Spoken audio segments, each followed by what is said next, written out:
SSS Shocking News.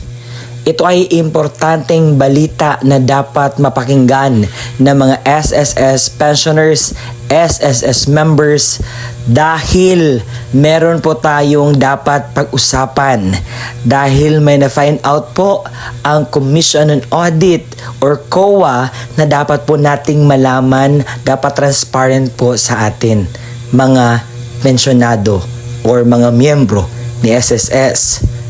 Dahil ito po ang balita.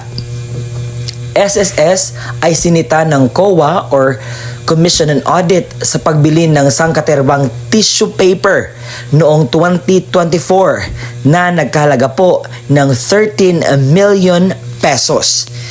Sa araw po na ito, pag-uusapan natin dahil medyo nadamay po ang ating mga senior citizens na tumatanggap ng pensyon at meron pong mga hidden na dapat po nating i-unveil sa ating mga minamahal na senior citizens. But bago tayo magpatuloy sa ating balita, ito po ay nangyari, ito po ay nabalita kagabi at gusto ko pong isalaysay po sa inyo lalong-lalo na sa aking tagapanood ang balitang ito.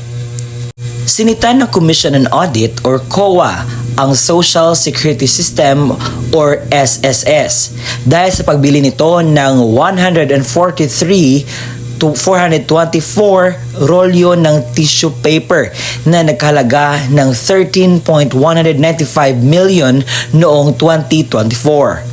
Ayon sa komisyon, nagpapakita umano ito ng palatandaan ng mahinang pagpaplano ng ahensya. Ang halagang ginamit para bilhin po ang 143,424 na rolls ng tissue paper ay maaari raw sanang napunta sa ating mga benepisyaryo na umaabot ng 2,000 pensioners ng SSS or funeral benefits para sa 650 na yumaong miyembro ayon sa report. Sa naturang audit report din, binanggit ng COA ang halos 3 million naman na underpayment sa funeral benefits ng SSS. Ibig sabihin, hindi kompleto. Deficiency in the processing and payment of funeral benefits resulting in the underpayment of benefits by 2,833,000 potentially affecting the entitlements of surviving legal spouses and deceased members. So, ang underpayments of 2.898 million for 293 out of 1,584 sampled claims due to incomplete computation. Naku naman, ng contribution saan po ng COA.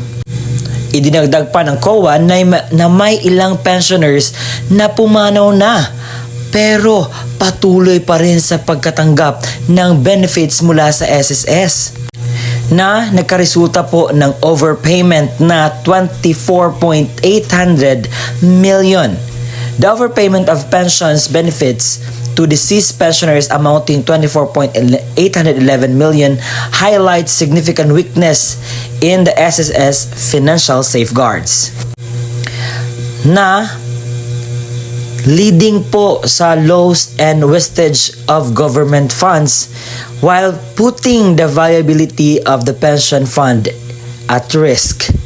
Moreover, adequacy and effectiveness of mechanisms in place to monitor pensions payment could not be ascertained ayon sa audit ng COA. Samantala, nagbigay din umano ng ang SSS ng cash incentives na hanggang 50,000 bawat isa sa 6,525 na opisyal at empleyado na may kabuuang 333 million sa ilalim ng Prestige Award. Naku, mas malaki pa yung mga natatanggap ng mga empleyado kaysa sa mga pensyonado. Sinabi ng state auditors na ang monetary awards ay dapat ibigay lamang when the suggestions, inventions, superior accomplishments, and other personal efforts result in monetary savings which shall not exceed 20% sa total savings na na-generate.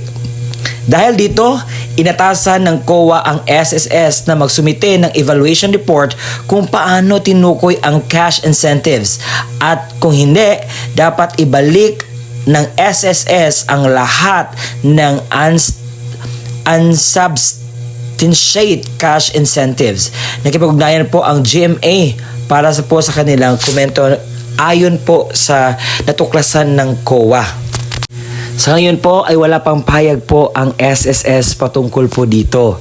Pero kinakailangan po talagang magsumite ng evaluation report ang SSS patungkol po dito dahil may mga pensyonadong madadamay at nadadamay po. At kinakailangan po na iklaro ito.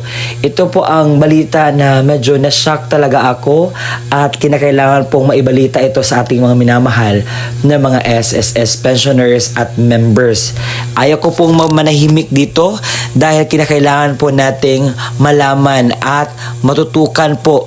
At kung kayo po mismo ay pupunta sa SSS at maghingi kayo ng computation, make sure na ang inyong computation, tanungin nyo kung saan nanggaling iyan. Kung si SSS nga may balita na ganito po ang nangyari ngayon sa COA, sa kanilang issue, ang gagawin nyo po, mangungulit po tayo kung atin yung contribution sa atin po nanggaling at we need to be vigilant sa atin pong mga benefits, no? Kasi sayang po ang mga ito na hindi po natin magalaw ang ating rights to know and evaluate sa ating mga dapat pong ma-evaluate. So alam kong na-shock din kayo, alam kong napanood nyo din to, and kinakailangan po nating maging alerto, kinakailangan po nitong malaman.